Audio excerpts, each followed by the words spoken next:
Good evening, everybody, and again, welcome back again with another live show on the channel. It is match review and player ratings from yesterday's 4-1 win against Fulham away down at Craven Cottage yesterday, and we are still buzzing after that win. We really are, indeed, and we'll have loads of positives to talk about on tonight's show as well, definitely. But if you do enjoy tonight's show, guys, of course, stick the thumbs up. Of course, do smash that subscribe button. Of course, if you're new to the channel or if you're enjoying the content, you're not yet subscribed, completely free to do so. Helps build this channel up as well. And feel free to donate because we do have Super Chat available as well. And feel free to become a member as well of the channel as well. And of course, John's channel, John Sinclair TV, I'll put that link in, but I will put that link down in the description to check out John Sinclair's TV at some point as well. Absolutely buzzing. We finally got back to winning ways yet, John, wasn't it? Away from home as well. Absolutely. Good evening to you, Pete, by the way, and Tony as well, and chats as well. It was a brilliant win. Like, to go with any away win, in my opinion, is a cracking win, whoever you're playing against, right?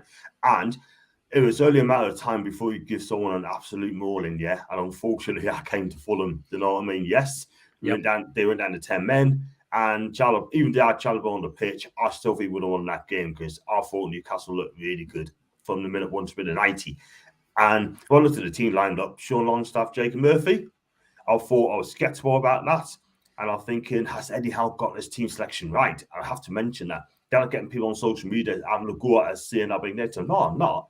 Even Jade was being picked on as well. So jump on Jade. They have a problem with all of us, yeah. But at the end of the day, right, I mean, everyone's got an opinion. I got my opinion.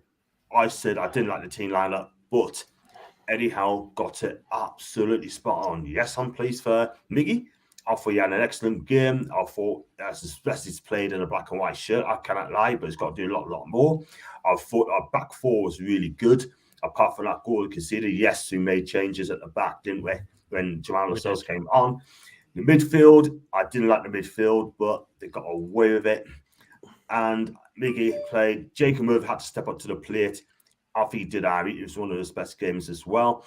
I thought Callum Wilson's great to see him back. I thought he scored a goal, should have scored another before that. But at the end of the day, I thought Miggy was outstanding, and Bruno only played, 59 minutes, and he was outstanding as well. But one thing I will say as well, that Jacob Murphy did okay. Now he has to step up from yesterday's performances all the way, because I want to give this guy 8s out of 10s, 9s out of 10s.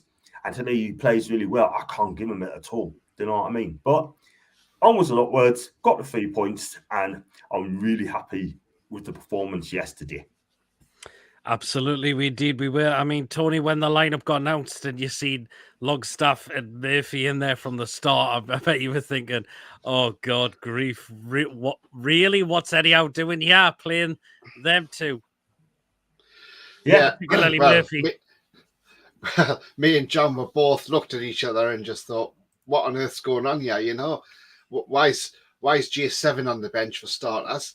You know, he's been one of our good performers this season, and we were like, "What is he doing, Eddie Howe here?" You know, not that we want to question Eddie Howe, of course, because I mean, you know, we were just like having our opinion, like, why is Murphy in the team? Why is he starting ahead of he's starting ahead of Fraser, because Fraser hasn't been that good for us, but he can play well for Scotland, but apparently didn't play well the other night against Ukraine in the other game because he was probably come off after 70 minutes. But yeah, overall, I mean, it was a great result yesterday. Somebody was due a thrashing, and Fulham got it. And I keep seeing things like Fulham fans popping up like, "Oh, well, they only beat us because we had 10 men. Well, I'm sorry, that's a load of crap. Because at the end of the day, if Nathaniel Chalobah had still been on that pitch, regardless, we would have still beat them. And I would have still thought we would have beat them by 4-1. You know, because at the end of the day, Mitrovic wasn't fully fit. He shouldn't have even started that game.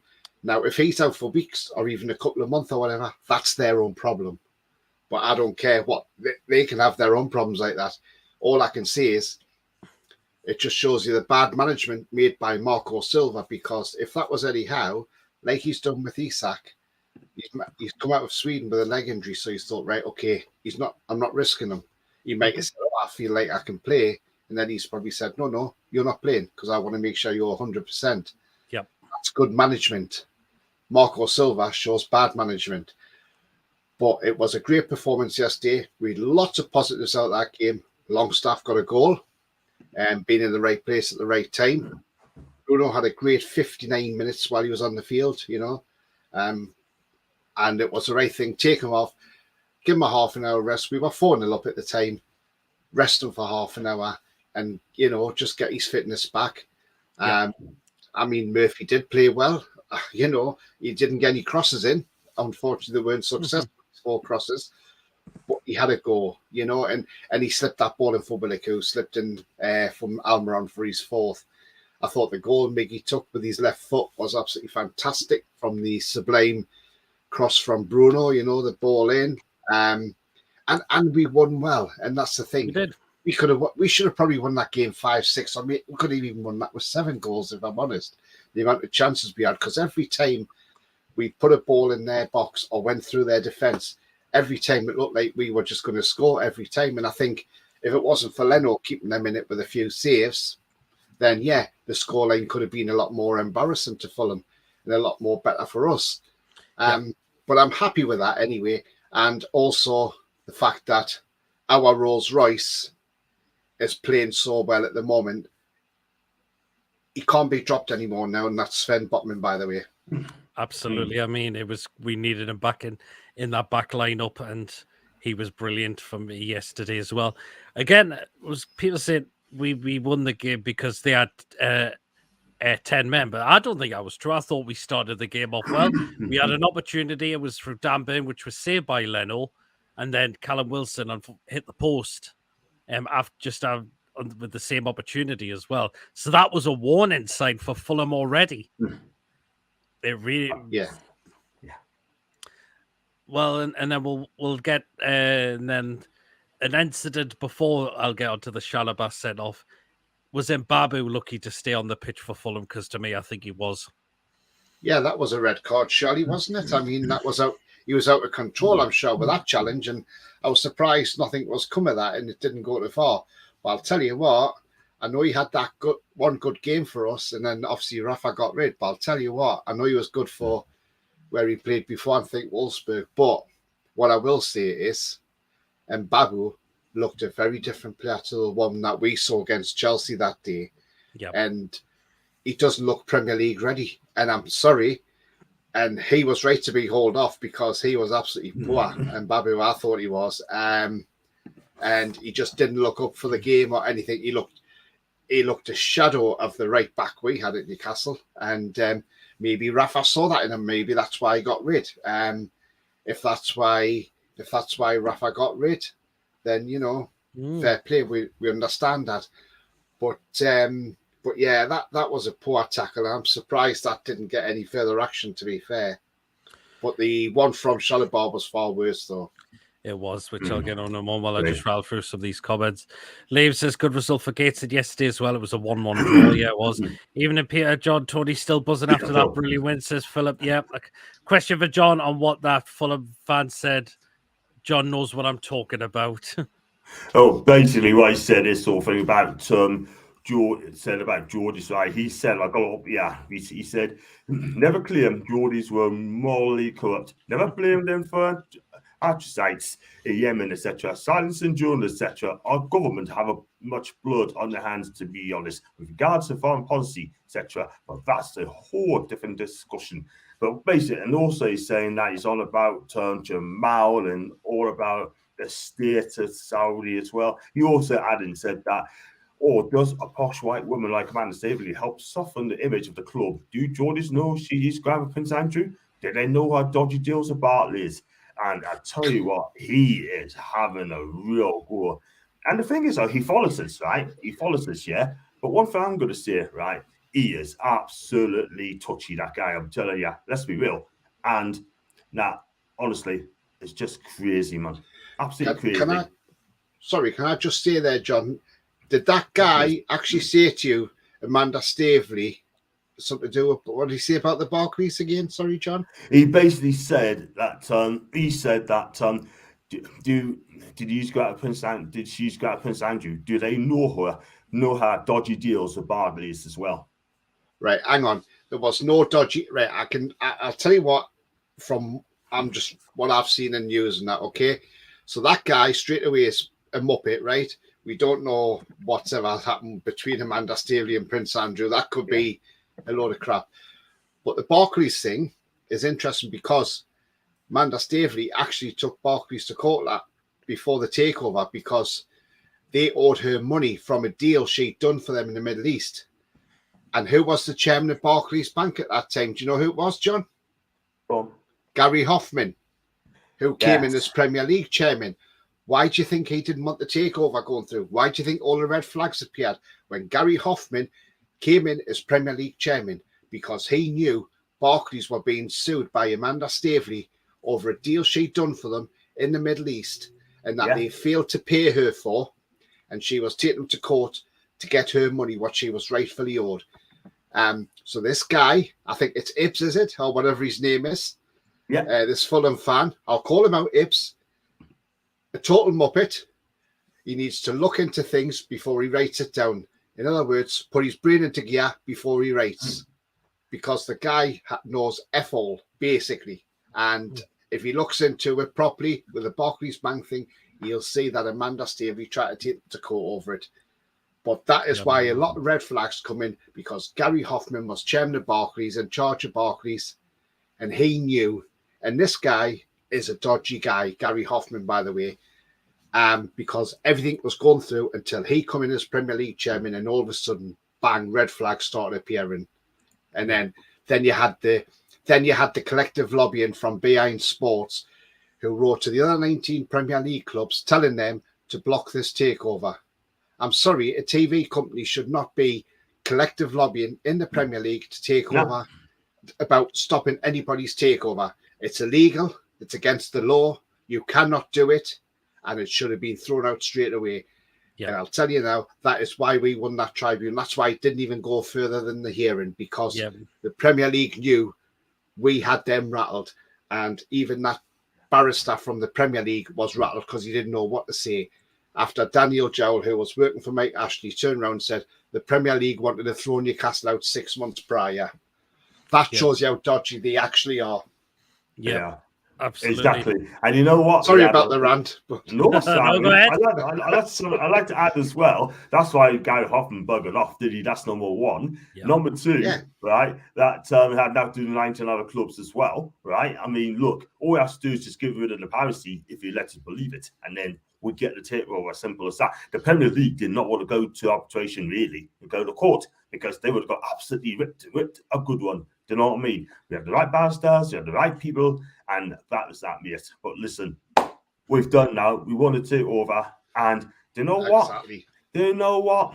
We're, like you said, Tony, we're juggernauts, and we're after people. We're after the people. And one of these days, right, we are going to compete. We're doing well in the Premier League in a minute, by the way. We get top 6 this season. It's just all in the beginning. And next season, we should be aiming for number 4, at least. Number 4 in the Premier League. Yeah. Phillips is definitely Miggy's best performance for us. Even Jacob Murphy had a good game, absolutely. Sean Longstaff credited him for the great performance in the goal after the tackle he suffered. Yeah, I'll get on them in a moment.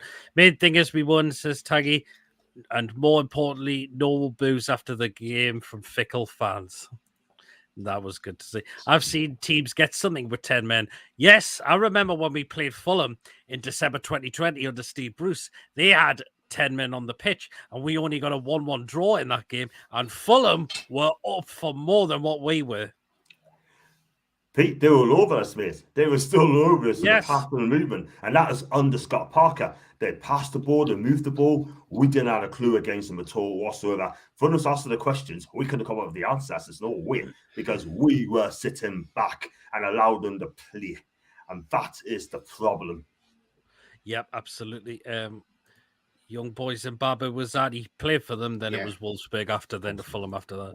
I like Covey's back in the house again, PD, John and all. Adam P is taking part in the NUFC Legends versus Man United Legends. Oh, right. Okay, Interesting. Gary Douglas, good evening, lads. Hope you're well, Gary. Usually does. Philip says Liverpool really poor this season. Trent, Van Dijk, Fabinho, Henderson, awful yesterday. Lucky to get a point. Brighton deserved that. Brighton deserved to win that game. Brighton were fantastic. And you know what it is, right? I think they'll go places under the Derby. I'm a massive think you under the Derby fan. And I'll tell you what, right? I mean, when I looked at the formation of the players, I was very surprised to see him play the back three. I was very surprised. He doesn't normally play a back three. He plays 4-2-3-1 and sometimes 4-3-3. Yep. Just one before that. Evening, gents. It's about time. That's Liam, I believe. I think it was. Yep. How's you doing? Very well. Hope you're well. Arsenal fantastic yet again. Yesterday could challenge City for the title. They could. I think it's still going to be City's though come the end of the season. Too powerful. Too powerful. Yeah, but we're the only one, we're the only team that gave them a right go. We gave them that. Like I said earlier, we should have won that game. I don't care what everyone say. We should have won that game because I just think you didn't have the experience to close the game out. Yes, I know City came back. But when Haaland got that brought the goal back, I didn't think it's going to be our day. Absolutely, yeah. Haaland, unreal machine talent with another hat-trick. Wow. Only his first season in the Premier League, and that's 17 goals already. Well, I've got him in my fantasy football team. Same year as well. He's got me how he has with me as well. So they are. Taggy says Villa couldn't beat Leeds with 11 men against 10 either. No, they couldn't. Exactly. And Leeds says Salah looked offside for one of the Liverpool goals. It's mighty close. It is mighty close. But it was given onside, wasn't it? But Liverpool always get the decisions from Liverpool, you see. Yeah. VR camera is rigged at Anfield, says Tangy. Good, yeah. The same with the board when they put that up. It doesn't actually say how many minutes. It just says till Liverpool score the winner. That's how it should read anyway. Well, Andrew's in the house. Hello, Peter. Reed dodgy looking guess. It's about time. Says sick May like Holland will break Shearer's record by the end of the month. Yes, he could well do. I wouldn't be surprised. Wouldn't be surprised at all. And the thing is, though, with Erling, he's 22. Yeah, he is. He's 22. Yes, Leeds Villa worst Premier League game of the season so far. My son, it must have been a drab game that. No. According to Philip. Right, let's get on to the that challenge from Chalobah on Longstaff. Right, yeah, you could just see the image. It's just dangerous and it's reckless. And Longstaff's lucky his leg is not shattered from that, because it was just an absolutely out of control, vicious challenge, wasn't it, Tony?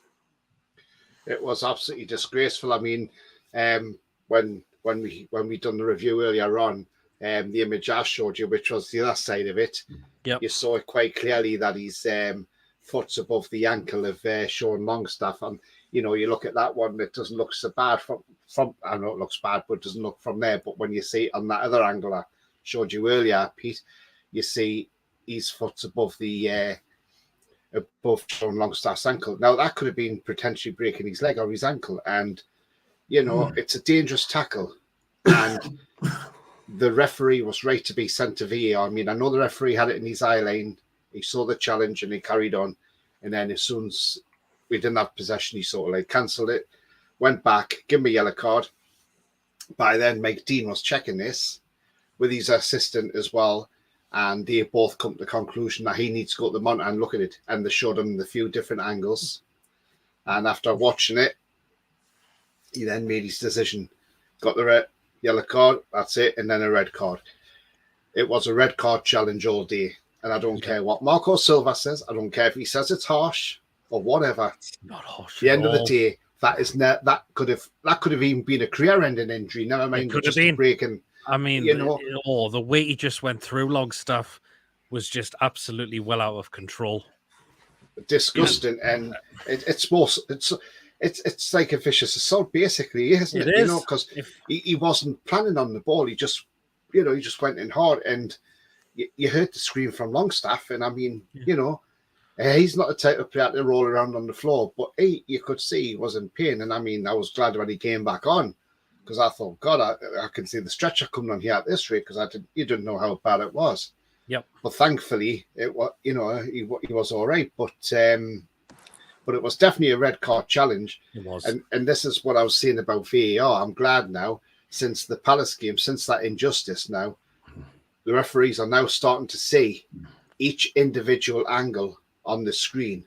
So they can look at it from that way, and then that way. So they can see every angle. So if, like, the referee at VAR headquarters in Stockley Park's got 7 angles, he then shows the referee at the game 7 angles. Yep. That's the way it should be. That's the way I said it should have been from the start. And that way, at least then, you've got a better idea. Had the referee, Michael Salisbury, saw that against Palace, at them different angles, there would have been a different take on that game. Should have been. But that was the problem. And that was the problem. And it was since that game, because with the Newcastle goal, and then also the West Ham one, when they actually said, oh, yes, this was our fault, we hold our hands up. That's when they said, right, okay, we're now going to start showing all the angles. But this should have been done from the start of the season, not just into the season. It should have been done at the start. Absolutely. I'm glad they are doing it now. And like I said, I don't care if it takes 3 to 4 minutes for a decision for VAR when the referee's looking at the monitor, because it can be added on at the end of it. As long as a correct decision is made, that's all I'm worried about. Yeah, and it definitely was. I can't believe Marco Silva coming out and said that was a crazy red card. It's an absolute leg break of a challenge. Even I see one Fulham fan on Twitter said it's not a sending off, and I'm thinking, what are you being on during the game? Majority of the Fulham fans, when I looked through this, I had a look on their Twitter page, and when it said that Chalobah was sent off, all I seen was comments from honest Fulham fans are saying disgraceful challenge. Not just that, Chalobah is a liability to our squad as well. Sell him in January.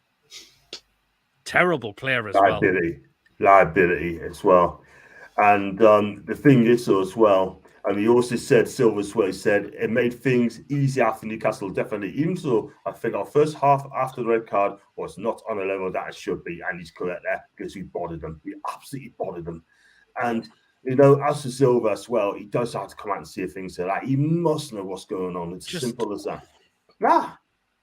I mean, do you remember when Hayden got sent off against Leicester City when we got absolutely drubbed 5-0, and he got sent off for a horror challenge on Dennis Pratt? It was. Yeah. Even Steve Bruce, even though we couldn't stand Steve Bruce, even Steve Bruce came out with it and said he had no complaints over that red card which Hayden received against Leicester. You cannot do that in a game day of football. Why can't Marco Silva come out and say that as well?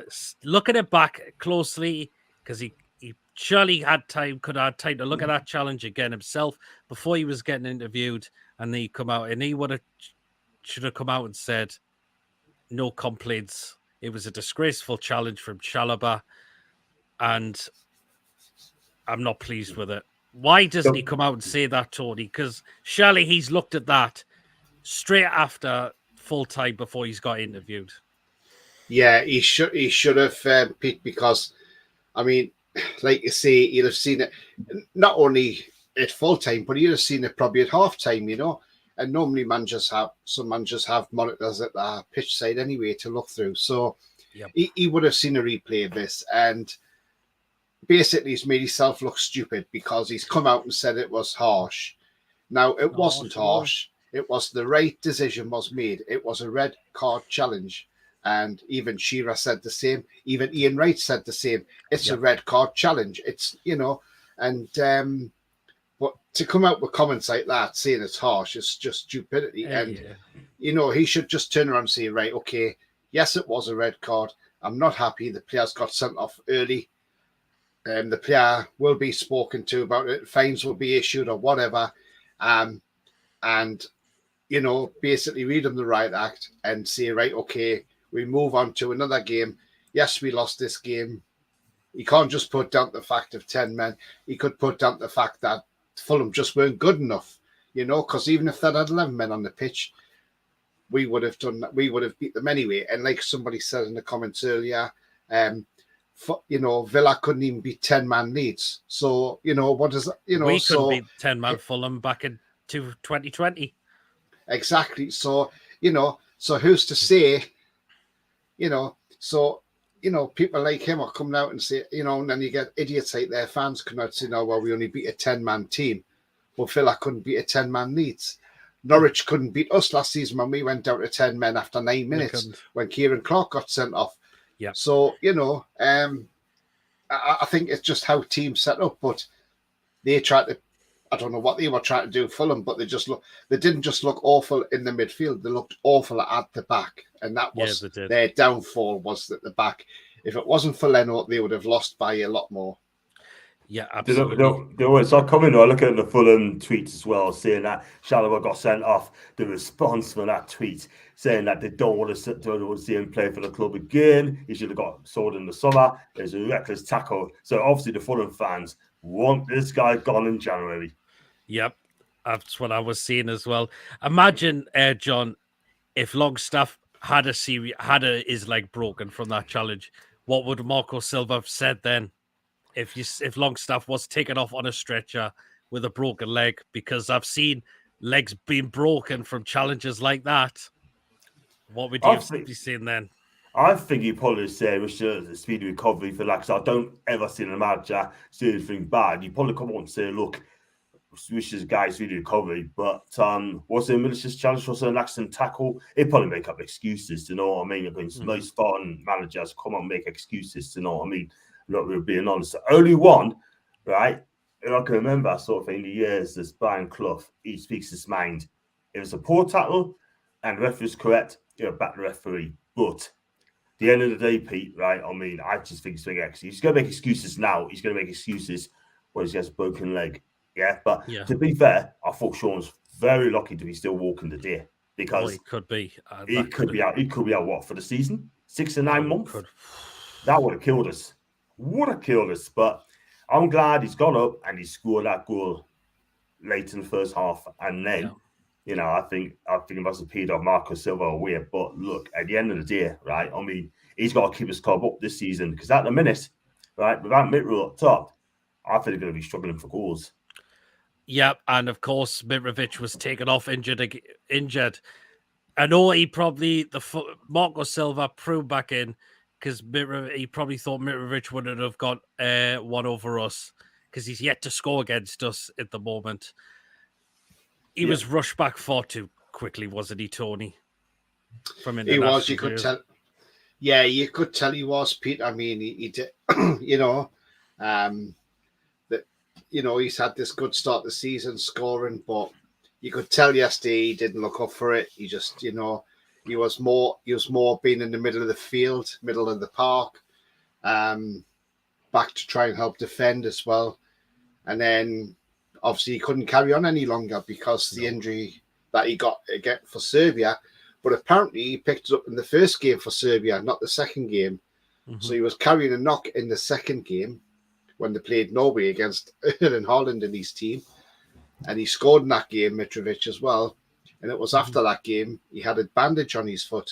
And I said to John, he's come off with a bandage on his foot, and I think he could be out Saturday. And then I was surprised when he was in the team, and I thought, well, okay, he's in the starting lineup.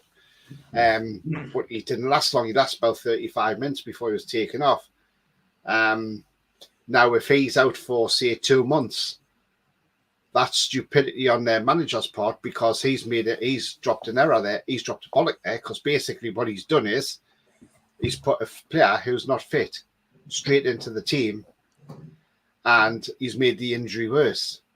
Where if you've got a player who's got a slight knock, you should keep that player out of the team until he gets better, like we've done with Isak. Isak could be back next week. We don't know. He's running on grass as far as we know, according to Eddie Howe. So he could be back next week. But it might be like, we'll keep Isak out of this game because we've got Wilson back. And also it gives Isak another week to get recovered. And, that's the way a manager should think. But obviously he's probably thought, well, I've got no Polina. I better stick him up front because I need Mitrovic. I need him for his goals. Backfired on them yesterday. And if that's him out for a couple of months, then Fulham are in trouble. As John said, Fulham will be in trouble, without Mitrovic's goals. Yeah, could well be. Could well be. Callum Wilson, John, it was great to see him back in, and he pops up with a goal.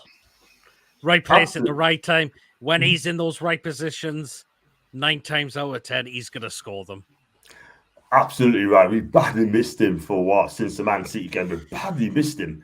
We lost, 4 or 5 games without him? But at the end of the day, I mean, that's what he does best, score goals. And that's what he does. I mean, we missed his movement. I think his skill. I think, if we just get a fit Callum Wilson between now and the end of the season, we can't guarantee it.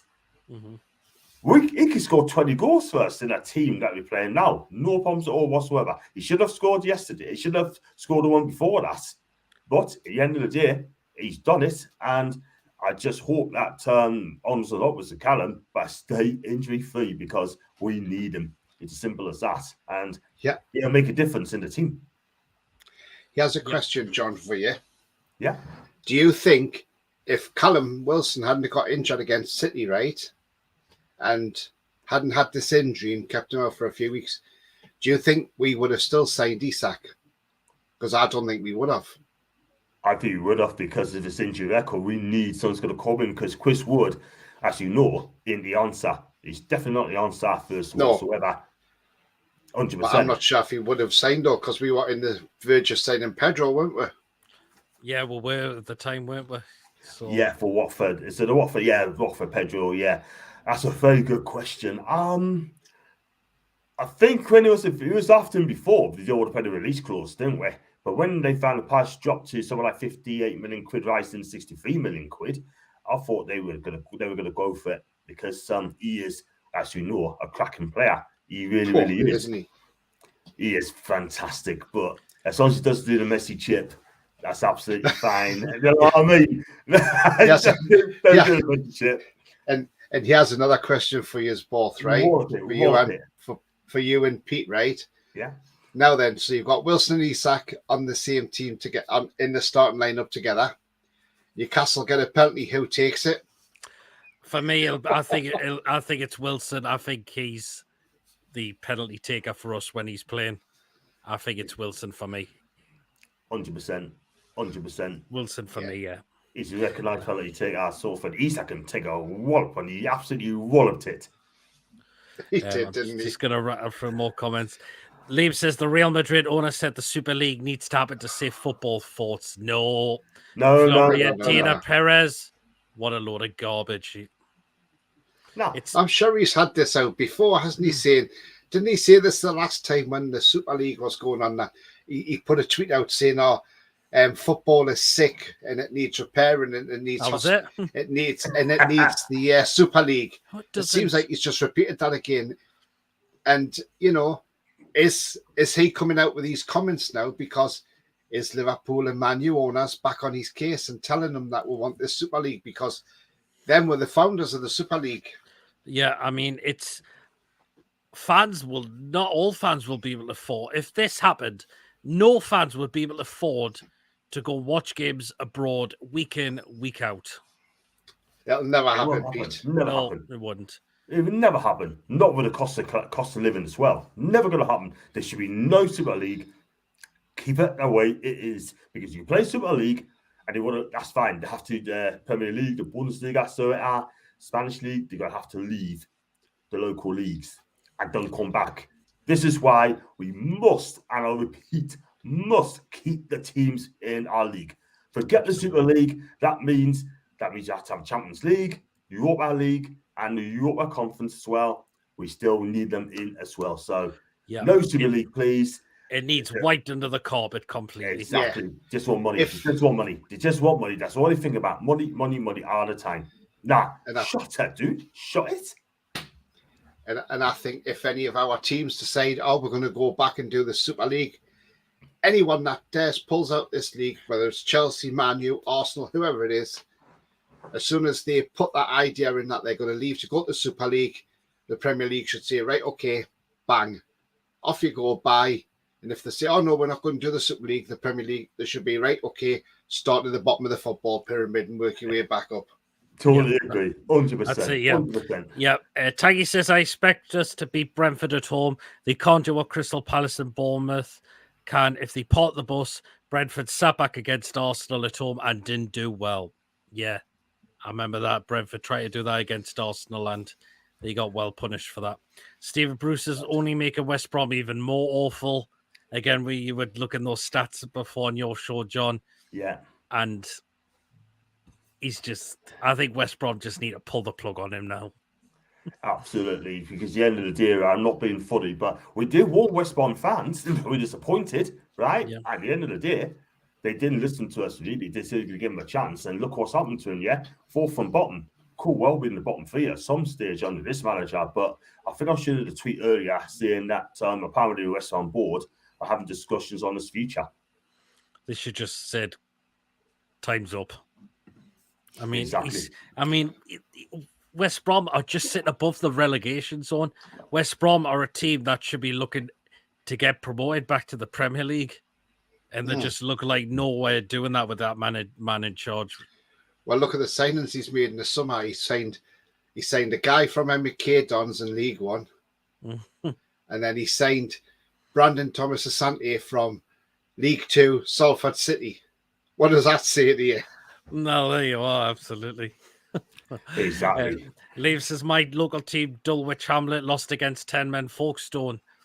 Invicta in the FA Cup. Well, there you are. So it just shows even Fulham could beat us when we had 10 men in the 1-1 draw back in 2005 on Michael Owen's debut. Yes, I remember that as well. I think it was Pargo got sent off for us. I think it was.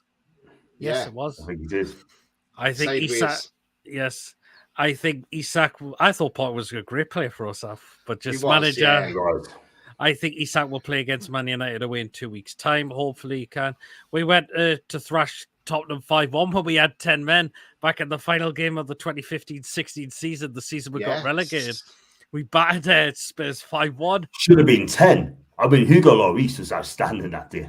I mean, it was Mirovic who got sent off for us, wasn't it? That was a horrible tackle. Yeah, it was a horror tackle. We got a 4-game ban for that as well. Wilson should be our super sub. I think Isak and Wilson will be playing together at some point.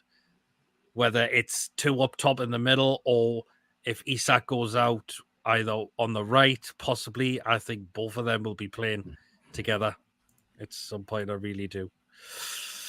Louis, good evening. Sorry I couldn't come on. It was great seeing you, MEW, on Friday. Said he was, Louis. Yeah, it's no problem, Louis. I tried to get Louis to see if he wanted to come on tonight's show as well, but he had plans there as well.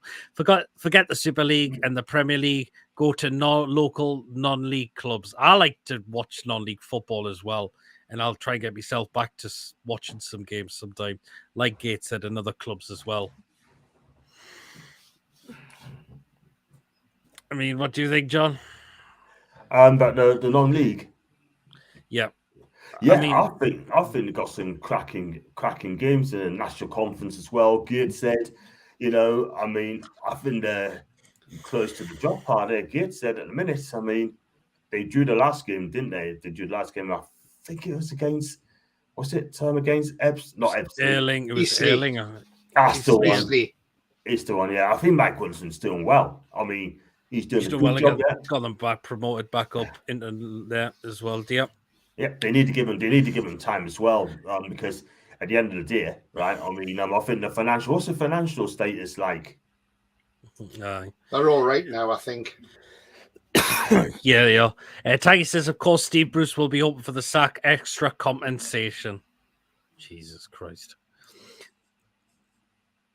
That Thomas Asante is highly rated. Yeah, but he's come from League Two. Yeah, he might be highly rated because he's in League, but he's playing in the League Two side. It's a big step up from League Two to Championship. You jump in 2 divisions, and he's got to get the grips with it as well. So yeah, just got to you can't judge and he might be highly rated, but he's got to. You've just got to see how well he can develop in it's 2 leagues higher. It's like, putting a League One player into a Premier League team. I know it happened with Dele Alli, and he took like water. But now look at him. He's now in Turkey because he's absolutely poor. Wouldn't be surprised he retires. Yeah. Louis says, who's seen Eric got a Solskjaer team get battered 6-3 the day I did. Eastleigh are managed by Lee Bradbury, ex-Man City. Yes, that's right. Alex Neil will now probably be thinking to himself, why did I leave Sunderland for Stoke? They got big foot. Is it 4-0 today? It was 4-0 at Watford. Yes. It was 4-0. Leaves us, I'm going to Gateshead versus Solihull Moors, and I'm thinking of going about going to Darlington versus AFC File the day. Newcastle play Chelsea. Nice one. Man United defender like that today. I think we could beat them in 2 weeks. Well, yeah, it was shocking at the back, wasn't it? Former Gateshead striker Langstaff will be the next Jamie Vardy. Interesting. I watched him at Gateshead a lot, Langstaff, and he was absolutely a cracking player for them. Yeah. How old is he? I don't know a lot about this guy. How old is he? And how many goals? Callum Longstaff, isn't it? No, Macaulay Langstaff. Macaulay, yeah. Who now plays for Notts County. Harry's. I mean, is he on loan or is he? He's now with he's a Notts County permanent. Oh, it's a permanent deal. Fair enough. Really confident we could get 9 points in the next 3 games. Hopefully, that would be great if we can. Who says we can't? We should be fearing any teams now going to this game. Tony, first goal by Miggy. What a ball in the box by Bruno, and Miggy just puts his foot through that, and Leno's just taken by surprise. Yeah, absolutely brilliant because I mean the move was down the right, and then Miggy got the ball, took it back to laid it back off to Bruno. And obviously, Miggy then got himself in the box, and that sublime ball from Bruno was absolutely inch perfect. And then the left foot, what a goal! I mean, Leno didn't know where that was going. Nobody did, and it was the fact it wasn't just the height, but it was the way he got the dip as well. You know, fantastic goal, well deserved. I would probably say it's probably better than his goal against Palace, if I'm honest. Because I know he scored a cracking goal against Palace. And remember, that was from an assist from Bruno as well. So two goals that Bruno's been involved in have been for Miggy Almiron. But them two seem to be quite telepathic between each other. We just need to see more of this from Miggy now. But yeah, we do. I'm waiting for the day we'll see Miggy playing left-hand side. Yes, we want to see that, don't we? We want to see him on the left because that's his better position than the right. But, you know, if he can keep scoring goals like that, then I don't care where he plays as long as he scores. But that's it. You know, the guy still plays with a smile on his face regardless of if he has a bad day at the office or a good day at the office, you know. He certainly does. He scored goals for fun in Notts County. He's on about Langstaff. 24. He's 25, Langstaff. Still a young lad. Miggy goal, definitely contender for goal of the season. That's got to be in there for goal of the season. Or it's got to be there for goal of the month for October, surely. Yeah, it's got to be, hasn't it? Got to be, because look, at the end of the day, I mean, with Miggy, I mean, he scored 3 goals this season. He scored a perfect hat-trick yesterday, and you know what? We said that he's got to keep doing it every single week. We're not cursing him, not having to go at him, but he has got to show us every single week. And that's the standard now. I'm sounding like these judges now, right? If that's the standard now, you have got to do it, mate. You've got to keep going, right? Do your job properly, and then just do it. Just keep going. Yes, that's it. It's about tight. Says just saying, right? If Bergkamp scored Miggy's goal, it would still be getting played today and be spoken about like one of the best ever. Absolutely, it certainly would be, wouldn't it? Okay. His third goal was scored there, John. I mean, Botman so unlucky not to score that. Leno got a faintest of touches to tip it on the post, but Longstaff is there in the right place just to put that in for 3-0. Yeah, absolutely. I mean, I want Sven Botman to score, actually, because he's been unlucky a couple of times, you know. Yeah, I mean, again, he's had a fantastic season with Newcastle. He's so calm on the ball. He doesn't get stressed. He's just composed on the ball. His passing ability from the back is fantastic. He uses the ball well. And yes, he got it really well. And we hit the post. I think Leonard hit onto the post, and then Longstaff got at the end of it and scored from it. But look, one of these days, Sven Botman is going to score a goal. He will score. And when he does that, I think he'll be a goal-scoring defender. I'm not saying it's going to be Nikas Davidsas as scoring all these goals on the back, but this guy, I think he is going to be fantastic. I mean, he's better than Virgil van Dijk this season. He really has. Yep. Absolutely, he really, really is. I mean, Liverpool just look all over the place at the back at the moment. I know. Sven Botman, you've got to play him week in, week out now. The money we've paid for him, you play him. Absolutely. Yeah. Absolutely, man. Because because he has a leader, right? And Eddie Howe's come on and said that he's going to have to understand that he will be playing all the games, but I hope he does now. And Eddie Howe must realise he's got to play, right? If Dan Burn gets dropped to the subs bench, so be it. So be it, yeah? But Sven Botman should be our leader at the back. And I think he is such an outstanding defender. He really, really, he's going to be world class. Yep, he really, really is. He's fantastic. He's been brilliant. I mean, looking at his stats yesterday, this is against Fulham, by the way. Obviously, 90 minutes he played, 3 clearances, 1 interception, 1 tackle. He won 1 out of 1 ground duels. He won 3 out of 3 aerial duels. He only lost possession 7 times. He was fouled once. He had 80 touches. Accurate passes was 64 out of 68, 94% accuracy. 1 key pass, 1 shot on target, and he hit the woodwork once as well. And that was yesterday against Fulham, And then, it's the guy's just excellent at the back, isn't he? And his stats are there to prove it, and then you go back to when we played Palace, again, 90 minutes played, 2 clearances, 2 interceptions, 1 tackle, 1 dribble passed. He won 1 out of 3 ground duels. He won 1 out of 1 aerial duels. Yep. Only lost possession 5 times, was fouled once. 44 out of 49 passes accurate, so 90% accurate pass rate, 62 touches in the game, and 6 out of 10 long balls were accurate, and he blocked 1 shot and had 1 shot on target. Absolutely, he did, didn't he? That's the kind of player he is. And that's just after looking at a couple of games. Yep, definitely. I mean, we've paid the money for him for a reason. I look at what he's producing at the back for us. He's got to play week in, week out. No doubt about that for me. Every week. Absolutely. Thing is, I mean, a £35 million, it's starting to look a snip. When you think Van Dijk cost 75 million, 35 million is starting to look like a snip. This guy can be our Vincent Kompany for the next 10 years, but I think he could be even better than Vincent Kompany, if I'm honest. He's 22. He's got a long time to get, to learn, and he's nowhere near his peak yet. Just remember that at 22, and this guy's going to get better and better.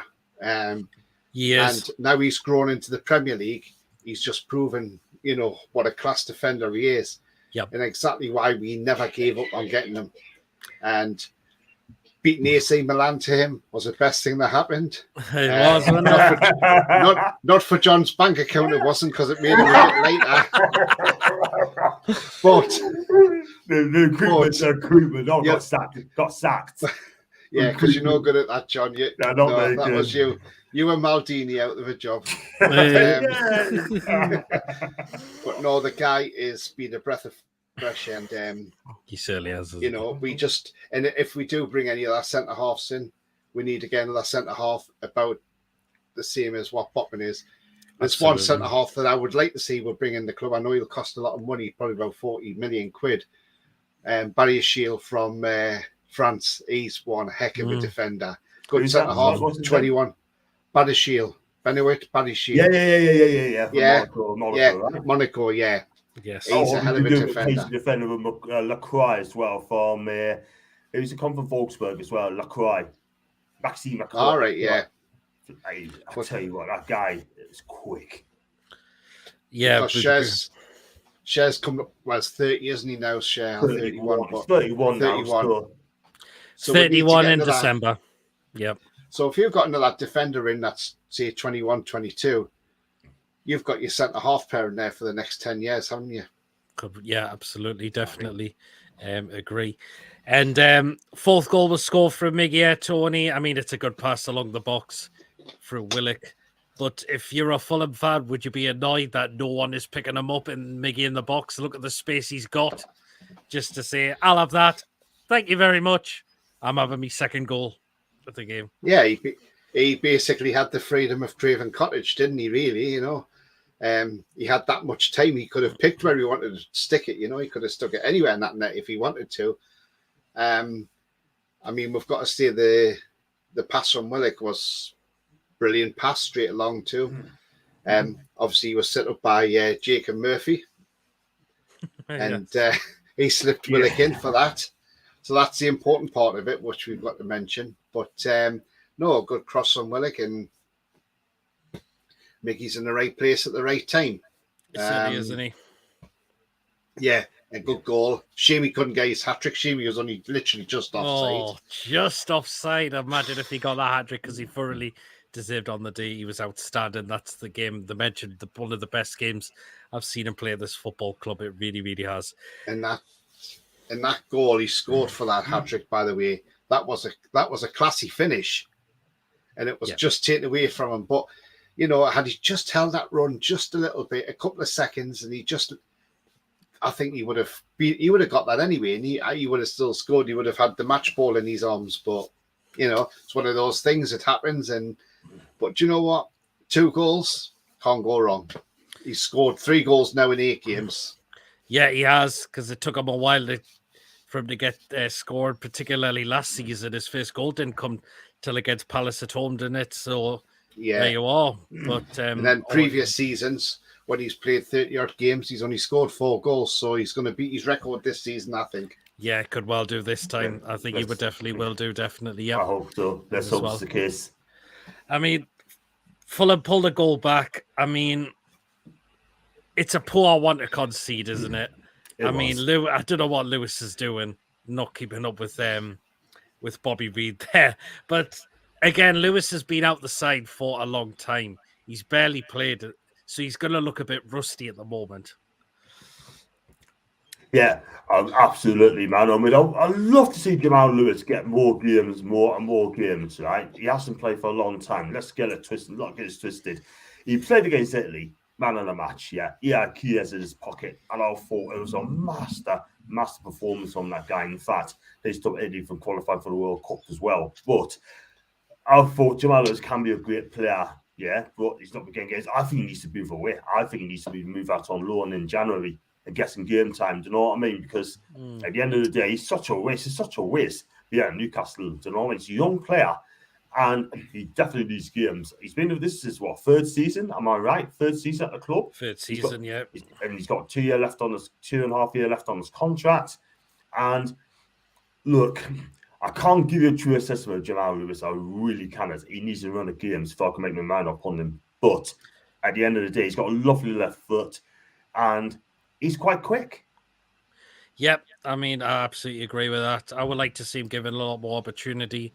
He's now included in the 25-man squad, so Eddie Howe should look to try and give him an opportunity, whether it's in the Premier League or I can see him playing in the cup game, possibly against Crystal Palace at home as well. So, yeah. Could well be. Jacob Murphy, Tony. I mean, it was a slight improvement from what we have been seeing, but are we going to see that on a consistent basis? Because I'm not so sure. No, I'm not sure either, Pete. I mean, yes, he had a good game. We can see he had a good game. He had 4 crosses, which none of them were accurate.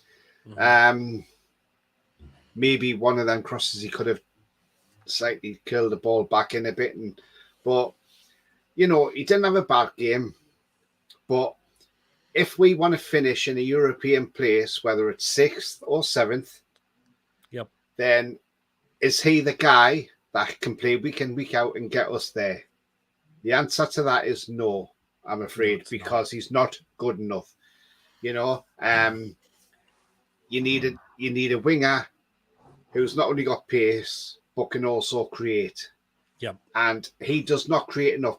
And when I showed John stats yesterday on Jacob Murphy, when you look at his crossing percentage, the highest percentage he's ever had in crossing and I mean, he's been at Newcastle 5 years now, plus he's played in the Championship as well, not just for us, but for Norwich as well. So in all the years he's been playing football, the best he's ever had for crosses is 25% in a season. That's poor from a winger. A 25% rate of crosses in it from a right winger or a left winger. You know, he's not even a left winger, he's a right winger. That is a big problem. And when you're playing, and when he played for Sheffield Wednesday then a few years ago when we sent him on loan, in that season, he just about got a 19% in crosses in a Championship. Yeah. So if he's that bad in the Championship, he's going to be nowhere near good enough in the Premier League. Absolutely. And while I say players deserve a chance and players deserve to have a go, yes, he did have a go, but unfortunately, he's just not good enough. And we need, in January, to bring at least one winger in. Now, if we can get Diaby through the door, I'll be very happy with that. If we can get Madison in as well, even better. And Tielemans, say. Because the thing is, and there's also this talk of Mudryk as well from Shakhtar Donetsk. Yeah. Now, he's worth about 40 million, but he's only 21 and he's a left winger and he looks a bloody good player. He's only going to get better. So if them 4 players come in January, that improves our squad tenfold. Yeah, it does. And you've got a huge improvement there. And the thing is, there'll be competition for places because you'll have Tielemans fighting to get in the midfield. You'll have Madison fighting for the midfield. You'll have Diaby will take over right wing because he'll have made it his own. Although Miggy's there, so it's going to be a tussle between them two, I suppose. Mm-hmm. Unless you put Miggy into a number 10 role, maybe.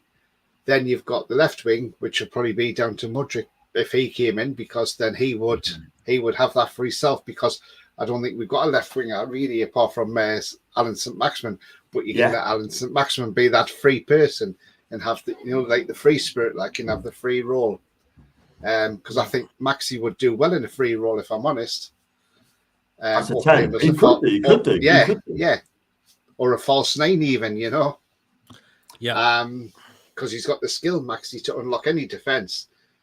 But the thing is, so it's not just that. It's the fact is these players coming in would just add more competition to the squad, and that's what you want, competition. You want a bench that you can look at. You want Eddie Howe to turn around that bench and say, right, we're down. Who can I bring on? Oh, look, Tielemans, get on the pitch, see what you can do. And then he bangs one in from 25 yards and you go, what a master stroke. But if you look at the bench now, there's nobody on there you can say, right, get on and get me a winner. Well, you can't say to Chris Wood, grab the winner, can you? Really. Absolutely. Philip says, sad to see Lewis wasted, deserves an opportunity on loan or in the Cups. Yeah, he does.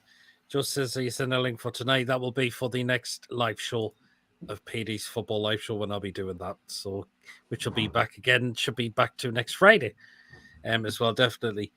Great to see Anderson as well come off the bench as well, who've been out for a game with an injury. Wasn't too bad when he come on. Got dispossessed a couple of times, but it just shows why he's now been given an opportunity in this Premier League, John. Absolutely. I mean, it's great to see Elliot get half an hour's game time in a game like this. And you're right, he's been dispossessed a couple of times. He needs to learn, right? I mean, he's exciting to watch. I think he's eager to learn.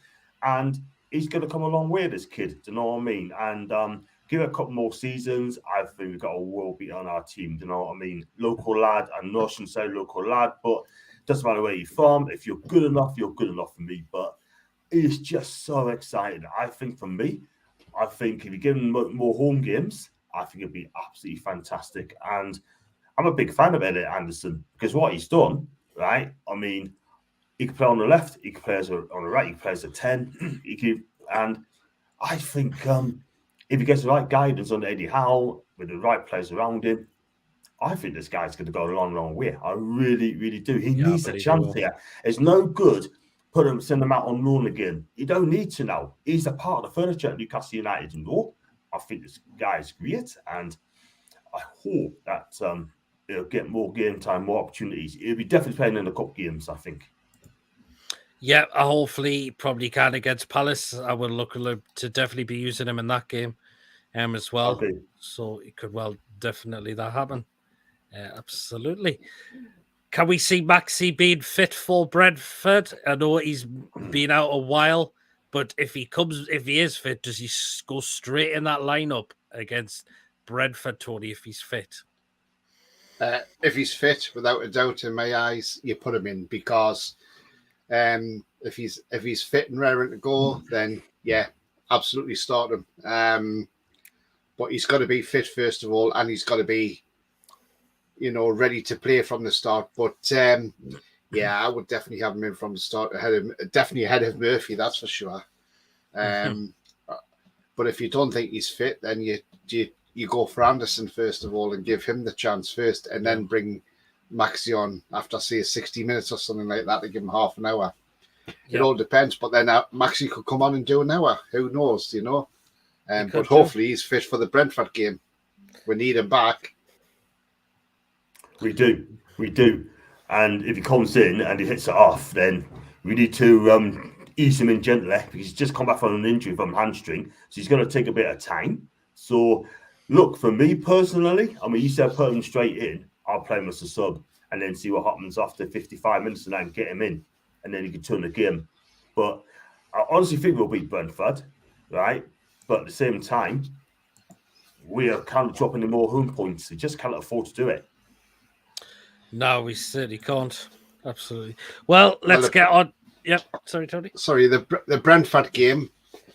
I think there'll still be a different game to what there was last season at home, because if you remember last season at home, we had Lascelles at the back and Lascelles let Tony score. Darlow was at fault for the goals as well. So this time around, we've got a stronger centre back. Yeah, we've got a stronger centre back pairing now in Sharon Botman. We've got a stronger back four. We've got a stronger keeper as well. So this time, I think we will go out and beat Brentford. Yeah, I believe so. Do you put Target in from the start as well in the game against Brentford as well? I know Dan Burn did very well yesterday, but because the way Brentford have done very well this season as well, do you worry that Burn might not be able to keep up with the pace that Brentford have as well? Yeah, I think you put Target in for his pace against their right winger, whoever that is. But yeah, I definitely think you play Target ahead of Burn. No disrespect to Dan Burn, he had a great game yesterday.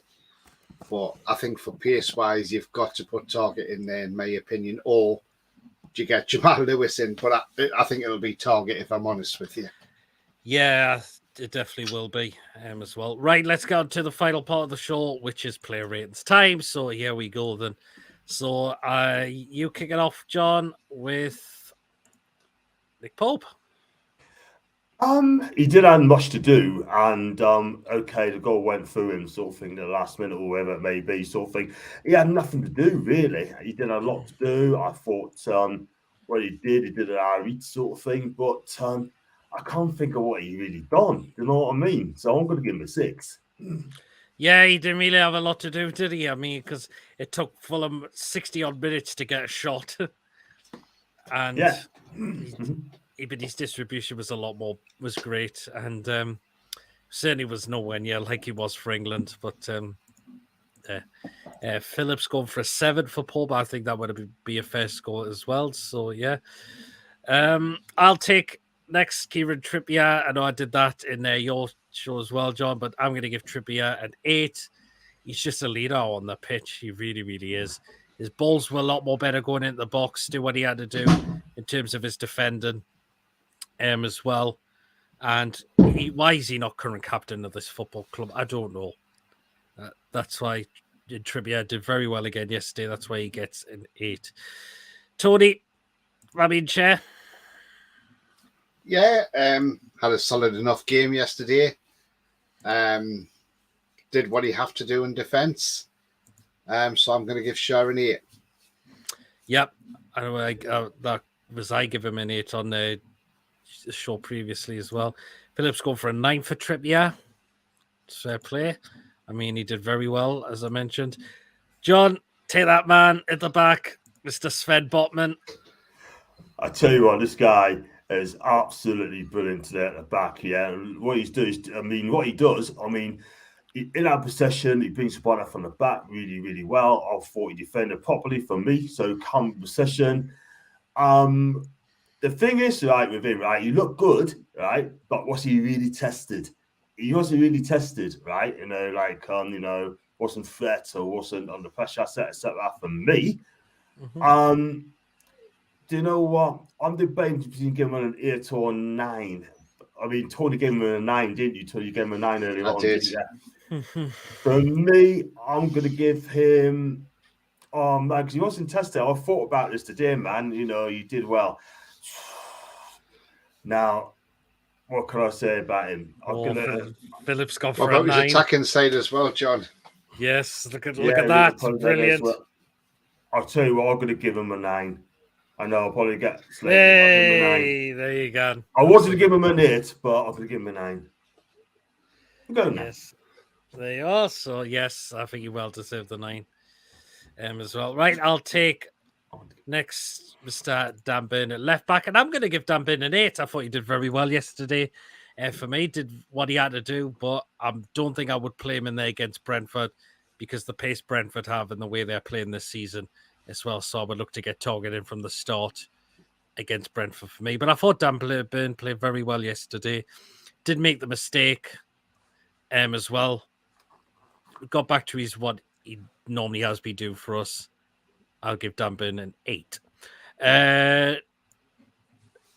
Right, Tony, you can take Sean Longstaff into the midfield. Yeah, he had a good tough game yesterday. Didn't play too bad at all. Got the goal. Right place at the right time for the goal. After that horrendous tackle on him, which, you know, I was surprised he was back on the field. Thankfully he was. Yeah, all around he was okay. You know, he's getting there.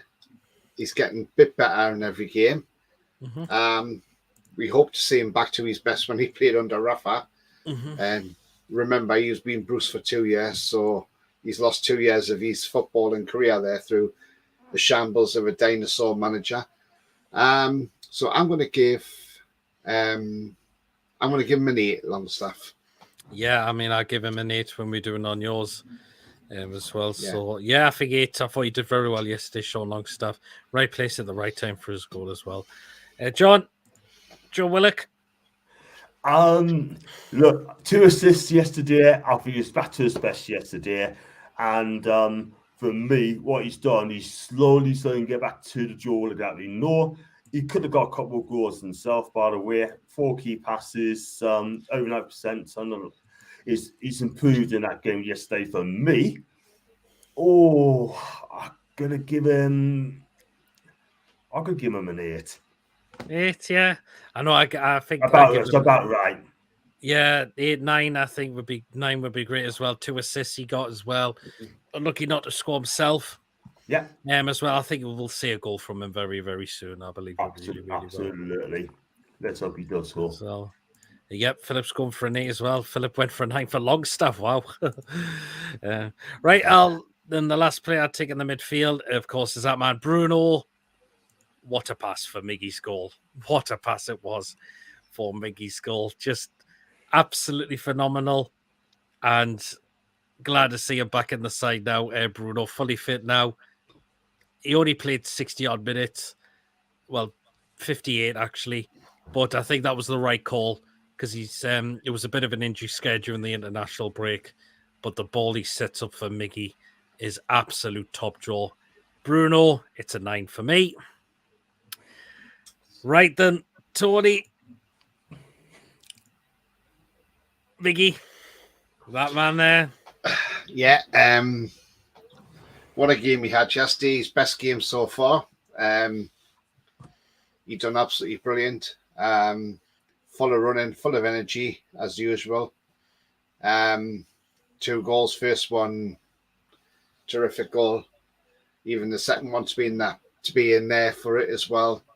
Absolutely fantastic. I know I said on our show with John earlier, obviously I said I would give Botman man of the match because obviously Botman, I thought, done so well.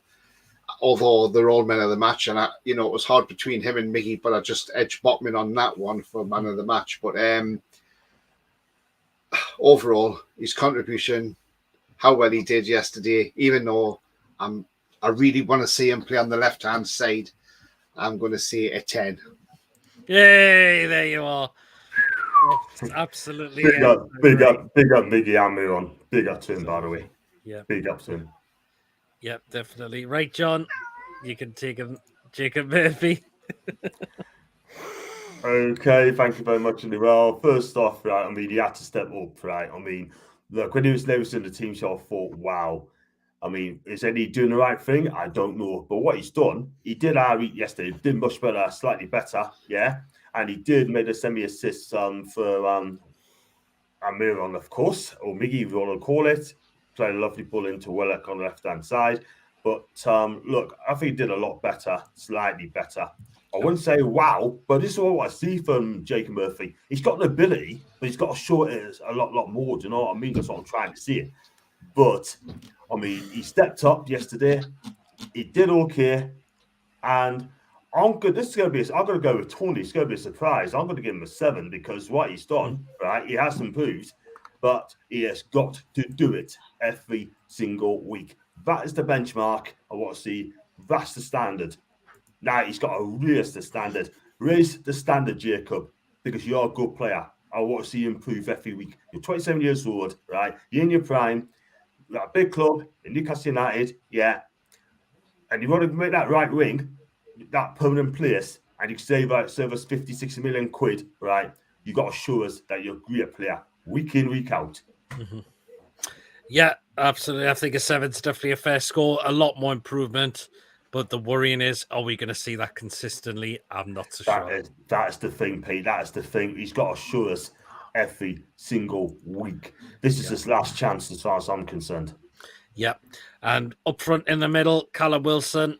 I'm going to have great to see him back as well. Back with a goal, right place at the right time. If he gets in those areas in the right time, he's going to tuck them away. And that is exactly what he did yesterday. Callum Wilson, great to see our number 9 back, and the rest of his game just did very well. Had an opportunity after he scored, which he did put over the bar, but it's great to see him back. Praying with just hoping he stays fit now. That's the thing. Oh, that's the thing, because it's been hard for that to happen. But Callum Wilson, I'm going to give an 8 yesterday. Great to see him back as well, and Phillips going for an 8 for Wilson as well. Right, the substitution. So the first substitution, which you can take, Tony, and that was Elliot Anderson. Yeah, I thought he done okay when he came on. Came on for Bruno, didn't he? So yeah, he didn't do too bad. Done what he had to do. I think he had a shot on goal as well. For his little half-hour cameo, I'll give him a 7. Yeah, I think 7's a fair for you. Did pretty well when he come on as well. Next substitution, you can have John Ryan Fraser. He did what he had to do. He came on and he was unlucky with that goal, which was offside. And but other than that, so he didn't really do much, didn't he? I can't lie. But he came on when the game was over. Didn't really do much. I'll give him a 5, standard 5. Yeah, I think that's fair play. Yeah, it really, really was. Well, Phillips going for a 7 for Fraser. Wow. Really? And he's gone higher than what Anderson is. He said Anderson is 6 and Fraser is 7. I don't understand that one, Philip. Sorry. I don't get it. What? I mean, I'll ask the question in the chat, right? Why are you giving him a 7? What does he wear at the 7? Because apart from the offside goal, I didn't see him do much.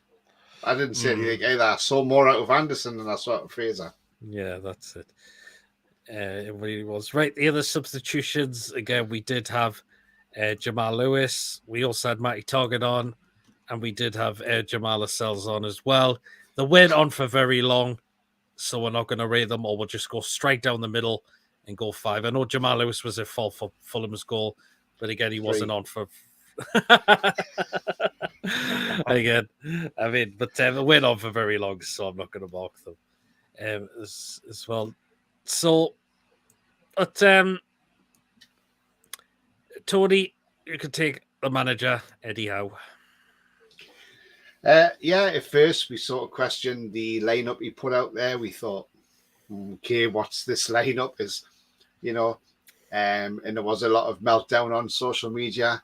I mean, me and John didn't have a meltdown as such. We just sort of looked at it and thought, well, why has he chosen this lineup with Murphy and Longstaff and J7's on the bench? But he's proved he's got his selection bang on. We went out. We went out, won that game comfortably, by the way. Probably the only downside is we didn't get more goals, but that was probably down to Leno as well. Funny enough, a keeper we were linked with, but I don't really rate Leno, if I'm honest. I thought he was great at Arsenal during the time. Yeah, but then he sort of slipped, didn't he? And he had a bit of a sticky patch, didn't he? Then Ramsdale got ahead of him. Yeah. But yeah, how picked a team that went out there and took Fulham apart basically. So I'll give Howe a 9 for that. Yeah, I mean, I think we were questioned, but he did get it right. Players performed on the day, as well, and and I said the 10 men. I don't think the red card was the reason why we won the game. We turned up from when the whistle blew and went for it. Took the game to Fulham, stuck 4 goals past them. Well, we were playing well before that red card, Pete. We were we were shown intensity and pace, and we were on top of that game before that red card. So absolutely, there was no way that red card changed the game. If Marco Silva wants to think that, then he can live in his little cloud cuckoo land thinking that. But we live in the reality, and the reality is we were better than Fulham. Yeah, we really, really was. Everdeen, I still can't get over why he's saying that. Fulham Chalobah's red card was a crazy decision. It wasn't a crazy decision at all. It was an out-of-control challenge. Longstaff could have easily have had his broken leg in 2 or into bits if that happened. Luckily he wasn't, but that could have been a serious injury. And what would you have said then, Marco Silva? Yeah. You are. He also said, there was also a comment from, I don't know if anybody's seen it, but from Silva as well. He said the only reason it was a red card was because he says the management of Newcastle, Eddie Howe and Jason Tyndall were jumping up and down on the touchline for a red card. Well, I thought, well, no, because at the end of the day, our players wanted a red. It wasn't even our players were screaming, that's off, red card. They wanted a red as well because they must have seen how even the referee should have pulled a straight. I mean, he was quite close to that because it was just an absolutely vicious challenge. Now, the fact is, we were talking about on the other show, Anthony Taylor has not needed VAR the last 2 times he's refereed a game. No, because he's not. The Derby game, the North London Derby game, he saw quite clearly what Emerson Royale did, and he was happy enough that was a red card decision. And before that, it was the Wolves and Man City game where he sends off Collins for the high challenge on Jack Grealish. Anthony Taylor said, that's a red card for me, so I'm pulling it out. And he certainly did that. I wish Darren, that's the only thing I wish Darren England should have done that because it should have been a straight red card. But VAR told him to go have a look, and then he made the correct decision after that, which we were happy about. Vicious challenge all day long. Chalobah, well, he'd be sitting out for 3 games. And there'll be a lot of Fulham fans that are delighted that he is going to be missing because they think he's an absolute liability to their team now. Well, the thing is, I mean, Darren England, I thought, had a good game yesterday. He did. Considering we got a lot of decisions for us for a change. But the best 2 referees in this Premier League, one will never ever referee any of our games, and that's Michael Oliver. No, he won't. And then Anthony Taylor. They're the 2 top referees in our league. I mean, I didn't like Anthony Taylor at one point. I thought he was very biased, but I think he's really stepped on it now. And I mentioned he's not needed VAR for the last 2 times he sent a player off. Yeah, so just shows you the consistency. We need better refs in this country. That's the thing. I mean, like I say, Darren England, he's a FIFA appointed referee as well. And I thought he had a good game yesterday. Nothing that he he wasn't biased towards any team. I mean, if there was a foul Fulham, he pulled it up and give them the foul. You know, so fair play to him. I thought he had a good game yesterday, Good. so I'll give the referee an 8. Yeah. Well, yeah, I totally agree with that as well. This has been another great show, guys. Stay safe. Well, that is it for tonight's show. Guys, of course, if you have enjoyed, please do stick the thumbs up on the video. Of course, hit that subscribe button. Of course, if you're new to the channel or if you join the content, you're not yet subscribed, please do hit the subscribe button. It really, really helps build the channel up really, really well. Feel free to donate as well. You still can do so when the show's ended, and feel free to become a member of the channel as well. I have now dropped John's channel in the description, John Sinclair TV. Of course, Tony is now also a co-host on John's show as well. So what we got next coming up, guys? What we got tomorrow, John? That's a good question. I think we've got a show tomorrow. I don't know if it's going to be shortlisted 3. Could be the social media, I'm not sure, or the transfer show. But we'll find out tomorrow. It's be at 7:15 if you're going to do one. That's no problem. Right. Coming up next, what we got coming up on the show, guys, for next week, of course, we will have preview to the Brentford game. We'll have the usual Petey's Football live show as well. During the game as well, we will have I'll have my quick thoughts after the game. There'll be fan reactions, of course, after that as well. And probably next day will be the match review and player rated show as well. And I really, really hope we do get 3 points against Brentford next week, because it's my birthday and 3 points would be an absolute gift for me. For my birthday, when we take on Brentford next Saturday as well, definitely. So until next time, guys, hope you've enjoyed tonight's show.